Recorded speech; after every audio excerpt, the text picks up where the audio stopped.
Hello everyone, good morning all of you. Today I will discuss exercise 13.3 of chapter 30. चलिए ध्यान से देखिएगा मेरे भाई लोग, बहुत ही सिंपल है, ध्यान से देखते हैं। चलिए सीखते हैं।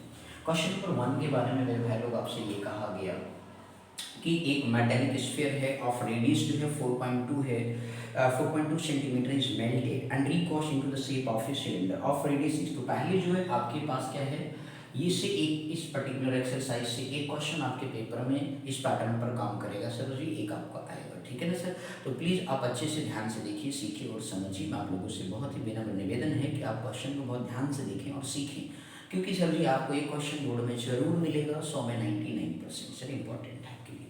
तो ध्यान से देखिएगा, एक मेटालिक स्फीयर है जिसका रेडियस आपको गिवन है, या आपको बेसिकली 2D है इसलिए सर्कल जैसा दिखेगा। ये आपका एक मेटालिक स्फीयर था जिसका रेडियस आपको गिवन था 4.2 सेंटीमीटर। अब उसको आपने क्या किया सर जी, रिकास्ट कर दिया। रिकास्ट मतलब उसको मेल्ट करने के बाद जो है आपने शेप उसका सिलेंडर बना दिया, सॉलिड था, ठीक है। उसको आपने क्या बना दिया सर, एक सिलेंडर फॉर्म कर दिया। तो उस केस में इन्होंने कहा कि इसका जो रेडियस है सर जी आपका बेसिकली जो है रेडियस आपको यहाँ पे दिया गया है 6 सेंटीमीटर आपको गिवन है सर। तो find height of the cylinder. तो इस तरीके से आपको height of the cylinder find out करना मेरे भाई। तो height of cylinder that means something H मान लीजिए, कैपिटल एच मान लीजिए, कोई दिक्कत नहीं सर, क्लियर होगी।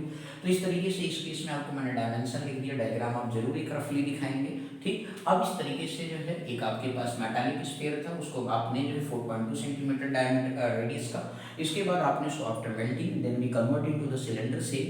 तो इस तरीके से जो है देन रेडियस फॉर्म जो है 6 centimetre, then find out the height of the cylinder. तो इस तरीके से जो है आपको height of the cylinder find out करना था सर मेरे भाई लोग। चलिए ध्यान से देखिएगा। तो अकॉर्डिंग टू क्वेश्चन की बात करें तो ये सॉलिड मटेरियल था, तो सर जी जाहिर सी बात है जितना वॉल्यूम इसका होगा उतना ही वॉल्यूम जो है उसका होगा। तो इस तरीके से दोनों का वॉल्यूम क्या होगा, सेम होगा। बस इसी फार्मूले को आपको अप्लाई करना है। तो आप लिखेंगे वॉल्यूम ऑफ स्फीयर और इस इक्वल टू आप क्या लिखेंगे, वॉल्यूम ऑफ सिलेंडर आप फाइंड आउट करेंगे। तो वॉल्यूम ऑफ क्या हो गया सर, सिलेंडर हो गया, ध्यान से देखिएगा। तो वॉल्यूम ऑफ स्फीयर क्या होता है सर जी, 4/3 पाई आपका क्या होता है सर जी, r³ होता है सर।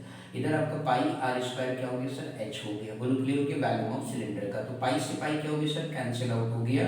तो 4/3 हो गया। r की वैल्यू आप देखिए 4.2 आपको गिवन है सर, सेंटीमीटर का क्यूब हो गया, ठीक है ना भाई। इस तरीके 4.2 का क्यूब कर दिया। r² आप देखिए तो 6 का स्क्वायर हो गया सर। हाइट आपको निकालना मेरे भाई लोग, ठीक है। अब इस तरीके से 4 × 4.2 हो गया, इंटू 4.2 हो गया, इंटू 4 कितना हो गया 2 हो गया, अपन कितना हो गया सर 3 हो गया। ये 6 की पावर 2 है तो दोबारा प्रोडक्ट कर देंगे सर। बोलो क्लियर हो गया ना मेरे भैया को। अब इसके बाद जो है ये मल्टीप्लाई के उधर क्या करेगा, डिवाइड करेगा। तो 4 × 4.2 इंटू 4.2 इंटू क्या कर देंगे 4.2 कर दिया सर। और 3 इंटू इधर मल्टीप्लाई तो नहीं, इधर दूसरी साइड क्या करेगा सर, डिवाइड करेगा। इक्वल टू क्या होगा, हाइट ऑफ सिलेंडर। तो इसे आप चलिए कैलकुलेट करेंगे सर। ध्यान से थोड़ा सा देखने की कोशिश करिए मेरे भाई लोग। 4.2 आपका after decimal 1 digit, after decimal 1 digit, after decimal 1 तो 3 डिजिट है, तो नीचे 1000 से क्या कर देंगे, डिवाइड कर देंगे। तो 4 × 42 इंटू 42 इंटू कितना हो गया 42 हो गया, अपन जो है 3 × 6 इंटू कितना हो गया 6 इंटू 1000 हो गया, बराबर क्या आ गया सर, h आ गया सर। बोलो क्लियर हो गया। अब इस तरीके से जो है 6 7 जो कितना होता है 42, 6 7 जो कितना होता है 42 होता है सर। इसके बाद 3 का टेबल पढ़ेंगे 14 बार, तो ये भी कैंसिल आउट हो जाएगा सर। तो इस तरीके से 4 × 7 × 7 इंटू कितना आ गया 14 अपन कितना हो गया सर 1000 हो गया, इक्वल टू आपके पास h आ गया सर, ठीक है ना। अब इस तरीके से आपके पास जो है 7 14 या 90 कितना होता है 98 होता है। 7 इंटू कितना हो गया 4 हो गया, अपन कितना आ गया सर 1000 आ गया, इक्वल टू h आ गया सर, ठीक। अब इसी तरीके से मैं थोड़ा सा डायमेंशन यहाँ पे सर ऊपर लिख दे रहा हूँ, तो सर ध्यान से देखिएगा। तो 7 का टेबल आपने 8 बार पढ़ा तो 56 आ गया। 7 9 जो 63 हो गया, 63 + 5 आपने जोड़ दिया तो 63 + 5 68 होता है सर। इंटू क्या कर दिया सर, आपका 4 हो गया, मल्टीप्लाई में अपन कितना हो गया 1000 हो गया सर, h आ गया सर, क्लियर। इस तरीके से 4 6 या 24, 4 8 जो आपका 32 हो गया, प्लस आपने 2 जोड़ दिया तो 44 हो गया सर। 4 6 या कितना होता है मेरे पास 24 हो गया, प्लस 3 जोड़ दिया तो 27 आ गया, बराबर h आ गया, डिवाइड में कितना हो गया 1000 हो गया। तो इस तरीके से यदि आप ध्यान से देखें तो h बराबर यहाँ पे 3 जीरो से, अब 1000 से डिवाइड नहीं करेंगे तो आपको 3 डिजिट पर टू डेसिमल मिलेगा सर। तो 2.744 क्या आ गया सर, सेंटीमीटर आ गया। तो इस तरीके से हाइट ऑफ द सिलेंडर जो आपको मिल गया सर 2.744 सेंटीमीटर। आगे या इसी को आप लिख सकते हो कि बेसिकली h बराबर 2.7 आप बेसिकली इस तरीके से लिख सकते हो 2.7 सेंटीमीटर, क्योंकि 5 से क्या राउंड ऑफ करेंगे तो 5 से छोटा है तो आगे नंबर में कोई इंक्रीमेंट नहीं होगा सर। तो ही h बराबर आप क्या मानेंगे 2.7 सेंटीमीटर। तो देख रहे कितने सिंपल तरीके से, सिंपल वे में, कितना आसान तरीके से क्वेश्चन को सॉल्व किया गया सर। तो आप प्लीज ध्यान से देखिए वीडियो को देखिए, क्वेश्चन वीडियो के अंदर क्वेश्चन को देखें और समझें कि कितने आसान तरीके से हम आपको बताने की कोशिश कर रहे हैं। बोलो क्लियर हो गया मेरे भाई? चलिए नेक्स्ट क्वेश्चन के बारे में बात करेंगे इसमें मेरे भाई। तो ध्यान से आप देखते रहिए, बने रहें वीडियो पर और सीखते जाएं, समझते जाएं, बिल्कुल परेशान नहीं होंगे आप लोग, बस यही आपसे निवेदन है।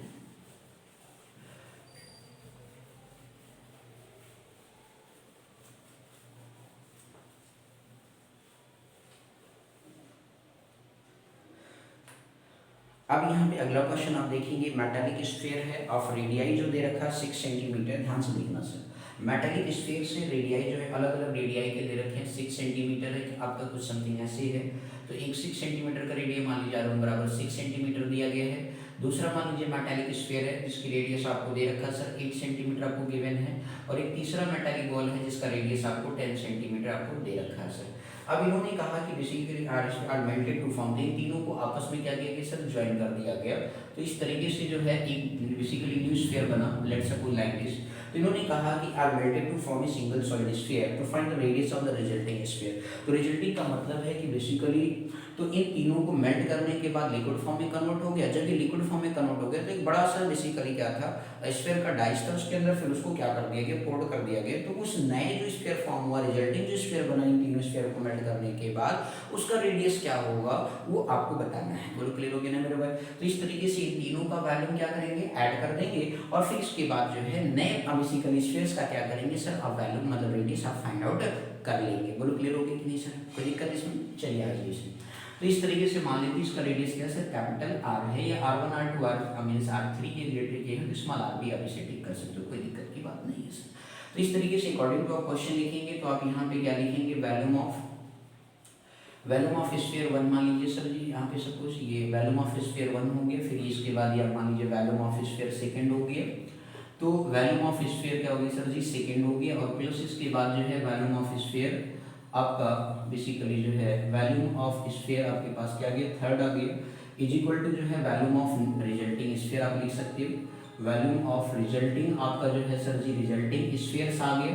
अब इस तरीके से आप देख सकते हो रिजल्टिंग स्फीयर, दैट मींस अब यहाँ पे आप फार्मूला अप्लाई करेंगे तो आपके पास क्या आ जाएगा, पाई R1 square plus pi R2 square plus क्या हो गया सर, पाई R3 का स्क्वायर हो गया।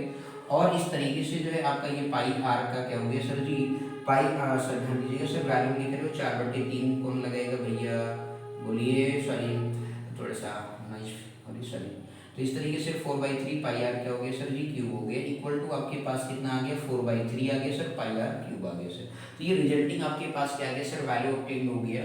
तो इस तरीके से 4/3 पाई को आप क्या करेंगे सर, कॉमन कर लेंगे, तो R1 का क्यूब हो गया प्लस R2 का क्यूब हो गया प्लस R3 का क्यूब हो गया, और अपन जो है सर जी आपके पास क्या आ गया, R3 का क्यूब हो गया। बोलो क्लियर है ना मेरे वैल्यू?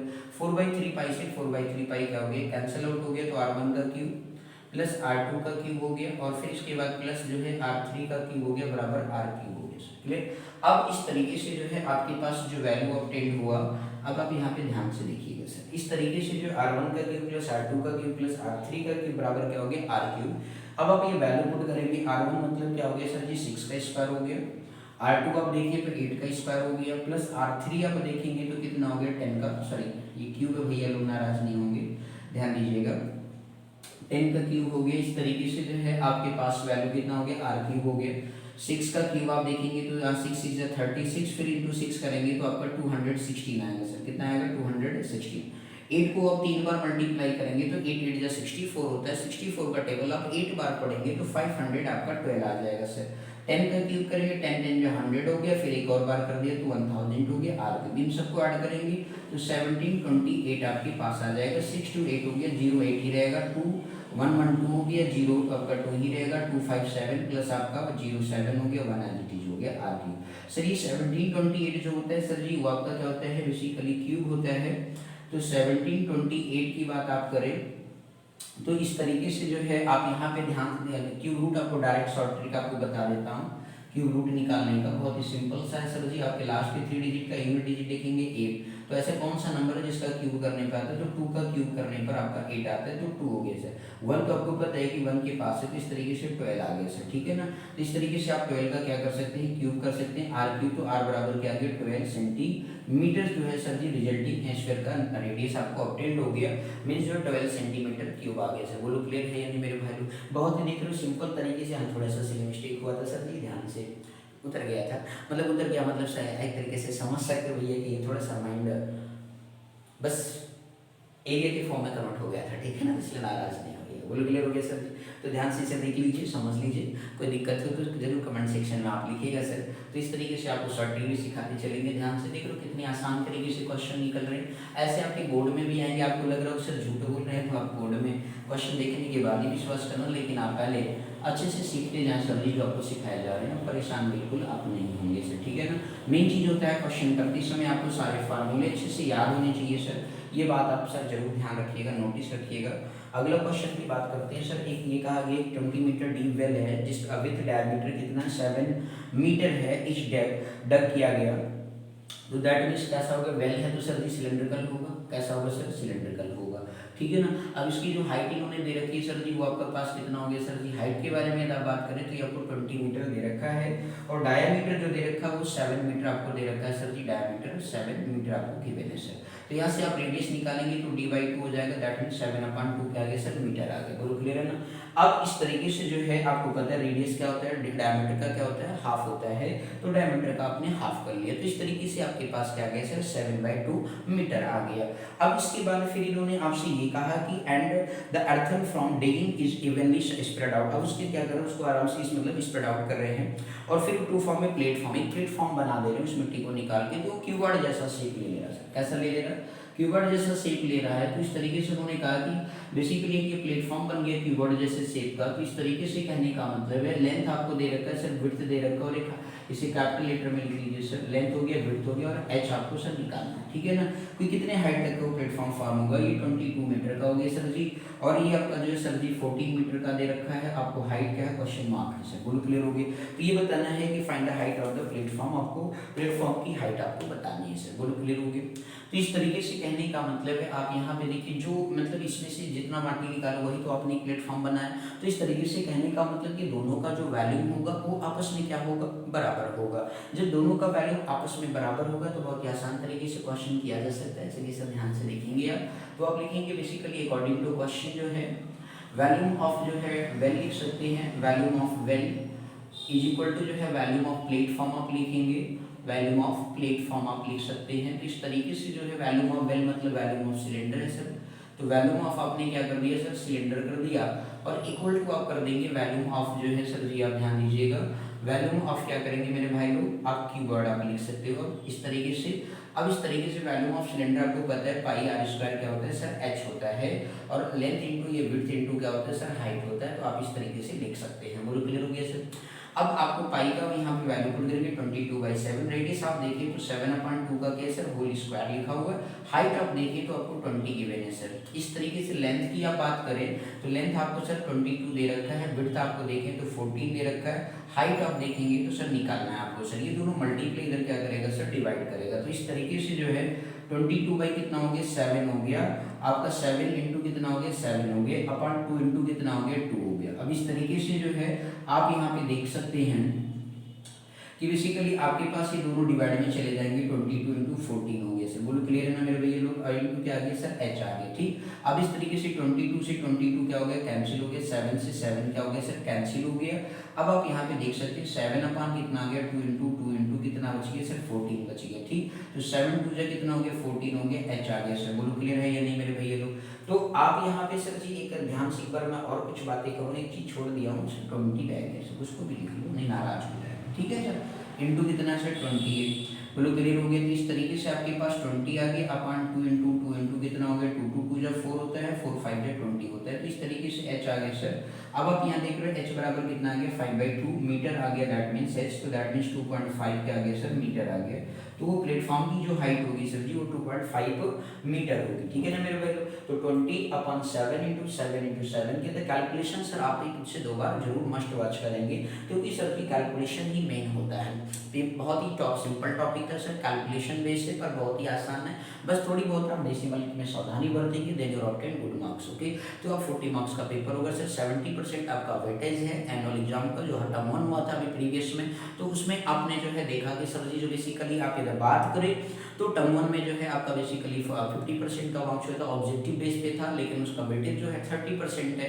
और जो अभी आपका टर्म बेसिकली सेकंड होने जा रहा है टर्म 2, वो आपका कितना है 70% के वेटेज पर है। तो इस वजह से आप इसे अच्छे से बात करिए। बेसिकली मैंने सीबीएसई बोर्ड के बच्चों के लिए बात बोल रहा हूँ, और आपका मीन्स जो है यूपी बोर्ड के बच्चे हैं, जो बेसिकली पैटर्न दोनों का सेम है, ठीक है। तो इसलिए अच्छे से दोनों लोग तरह तरह के मतलब अच्छे तरीके से आप वॉच करें, सीखें, परेशान बिल्कुल नहीं हो। बस आपको क्वेश्चन अच्छे से ध्यान से देखना है, सीखना है, परेशान बिल्कुल नहीं होना। बोलो क्लियर हो गया ना मेरे भाई?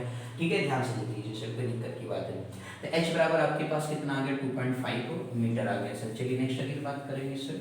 परेशान होने की जरूरत आपको नहीं है, बस आप देखते जाए, सीखते जाए, ठीक है ना मेरे भैया लोग? कठिन तो नहीं लग रहा सर? देख रहे हो कितने बड़े सिंपल तरीके से क्वेश्चन आपके निकल रहे हैं, आपको परेशान होने की जरूरत नहीं है सर। चलिए नेक्स्ट एक क्वेश्चन चेक करते हैं सर जी, ध्यान दीजिएगा। तो मेरे भाई लोग आपने यहाँ तक क्वेश्चन देख लिया, सीख लिया होगा, ठीक है। आगे जो है बेसिकली हम चाहते हैं कि आपको नेक्स्ट क्वेश्चन में आपको बताएंगे, ठीक है। नेक्स्ट वीडियो में आपको मतलब सिखाएंगे इस बार चीज क्वेश्चन को। तो इसलिए आप लोग से निवेदन है कि आप ध्यान से वीडियो को देखें, सीखें और समझे, बिल्कुल परेशान नहीं हो, ठीक है ना सर। नेक्स्ट वीडियो में आपसे दोबारा मिलते हैं सर जी, कल के वीडियो में, ठीक। तो कल आपका टॉपिक पूरा कंप्लीट हो जाएगा अकॉर्डिंग टू दैट ईयर। तो इस तरीके से आप बिल्कुल आप परेशान नहीं होंगे सर। तो अपने दोस्तों में ज़्यादा से ज़्यादा लाइक, सब्सक्राइब और शेयर करें, बिल्कुल आप परेशान ना हो। Thank you so much for watching this my video.